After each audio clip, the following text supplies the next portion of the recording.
Pregnancy 4-5 মাহ পাৰ হৈ যোৱাৰ পাছত মোৰ স্কিনখন যথেষ্ট ড্ৰাই হৈ পৰিছিল, স্কিনত পিগমেণ্টেশ্যন ষ্টাৰ্ট হৈছিল আৰু বহুত বেছি ৰিংকলছ আহি পৰিছিল। মানে যিমান যি কেয়াৰ ল'লেও নিজকে ভাল নালাগিছিল, মুখখন মানে আইনাত চাব মন নোযোৱা হৈছিল, বহুত বেছি মানে স্কিনখন বেয়া হৈ পৰিছিল। আৰু তেতিয়াই মই এটা বেষ্ট স্কিন কেয়াৰ ৰুটিনৰ বিষয়ে গম পালোঁ আৰু সেই স্কিন কেয়াৰ ৰুটিনটো লগাই পেলাই এতিয়া তাৰ ৰিজাল্ট আপোনালোকে নিজেই দেখি গমেই পাব। মোৰ স্কিন খুব বেছি মিহি হৈ গ'ল, স্কিনত এটা গ্ল' আহিবলৈ ধৰিলে আৰু স্কিনৰ সকলোখিনি সমস্যাৰ সমাধান মই লাভ কৰিব পাৰিলোঁ। আৰু মই নিজেই এতিয়া এগৰাকী চাৰ্টিফাইড স্কিন কেয়াৰ কনচালটেণ্ট হিচাপে সেই কোম্পেনীটোৰ লগত জড়িত হৈ কাম কৰি আছোঁ।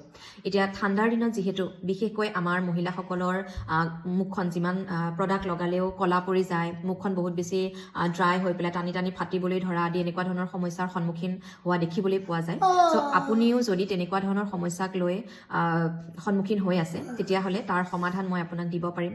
100% ৰিজাল্ট অৰিয়েণ্টেড প্ৰডাক্ট আপোনাক ৰেকমেণ্ড কৰিব পাৰিম। আপোনাৰ স্কিনখন কাউন্সেলিং